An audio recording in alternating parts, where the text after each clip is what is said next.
Amurka ta yi amfani da makaman da aka tara tsawon shekaru cikin kwanaki hudu kacal. Shekaru na makamai cikin kwanaki hudu. Wannan gaskiya guda ɗaya ta isa ta nuna maka yadda wannan yaƙi ya lalace kwarai.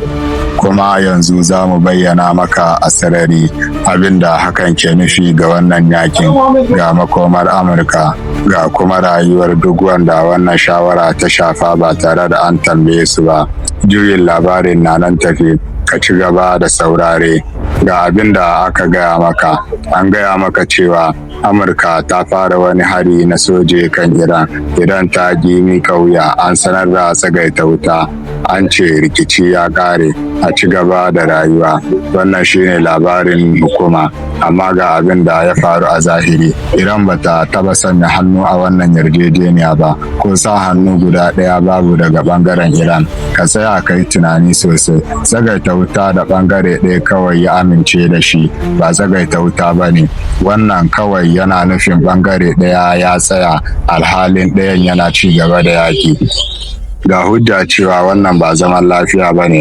Har yanzu rundunar ruwa ta Amurka tana toshe mashigin Hormuz. A yanzu haka a yau wata muhimmiyar hanya ta jigilar mai a duniya har yanzu tana ƙarƙashin ikon jiragen yaƙin Amurka.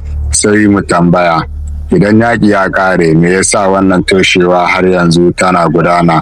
Domin a lokacin zaman lafiya ba a ci gaba da irin wannan mataki. Ana yin haka ne idan kana cikin matsin lamba, idan kana son tilastawa abokin gaba, idan babu wata dabara da ta rage. Gaskiya ita ce yakin bai kare ba, sai dai kawai ya bace daga kanun labaran da kake gani. Kuma waɗannan abubuwa biyu ba ɗaya ba ne. Yanzu mu koma baya, domin wannan yakin bai fara ba ne lokacin da aka harba makamai na farko. Ya fara ne shekaru da dama da suka wuce, a cikin sirrin taruka da roƙo da aka yi da mutum guda da bai taɓa nema ba. Wannan mutumin shine Benjamin Netanyahu. Shekaru da dama buri ɗaya yake da shi, ya sa Amurka ta yaƙi Iran kai tsaye, ba taimako ba, ba bayanan sirri ba, ba takunkumi ba, sai dai cikakken yaƙi. Ya roƙi George Bush, ya ce a'a. Ya roƙi Barack Obama, ya ce a'a. Ya roƙi Joe Biden, ya ce a'a. Shugabanni uku, dabaru daban, jam'iyyu daban, amma amsa guda ɗaya, a'a. Dukkansu sun ce a'a, ba don sun ji tsoro ba, ba don sun kasa fahimtar haɗarin ba, sai dai saboda dukkanin rahotanni sun nuna abu guda. Idan aka yi wa Iran hari kai tsaye, za ku kunna wutar da za ta cinye gabas ta tsakiya gaba ɗaya. Za ka rasa sansanonin sojanka, za ka jefa duniya cikin rikicin mai wadda zai shafi kowa. Za ka ba China da Rasha damar da suke jira shekaru da dama. Dukkansu sun fahimta, dukkansu sun san farashin, dukkansu kuma suka ce a'a. Sai Trump ya zo, kuma a ƙarshe Netanyahu ya ji kalmar da ya daɗe yana jira. Yanzu kuma duniya na rayuwa cikin sakamakon wannan ɗin. Rubuta ɗaya idan kana ganin tsofaffin shugabanni sun yi daidai. Rubuta biyu idan kana ganin Trump ya yi daidai. Muna son jin ra'ayinka, amma ga abin da ya fi ɗaure kai. Me zai faru idan Trump ya san duk wannan, amma ya zaɓi hakan duk da haka? Abin da ya bambanta Trump da sauran shugabanni shine su sun kalli lissafi suka kuma bi shi, shi kuma ya kalli lissafi ya raina shi, ya zaɓi girman kai. Kuma wannan girman kai an gina shi ne daga wani abu.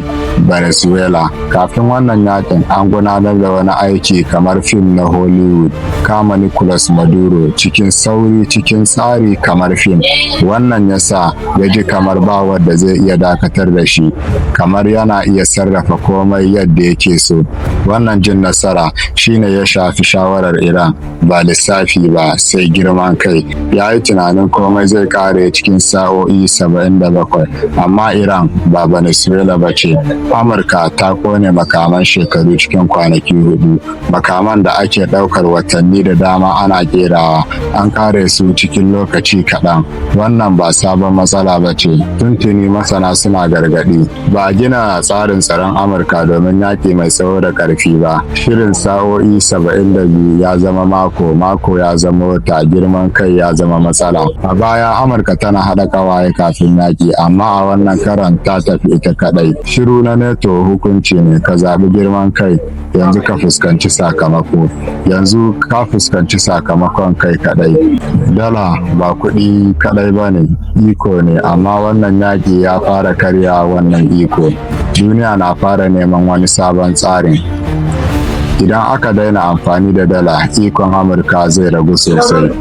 Mu takaita, shugabanni uku sun ce a'a, Trump ya ce sakamako makaman shekaru sun kone cikin kwanaki 4. Yaƙi bai kare ba, duniya na sauyawa. Idan wannan ya bude maka ido, ka tura wani, domin haka ne gaskiya yake yaduwa. Za mu haɗu a bidiyo na gaba.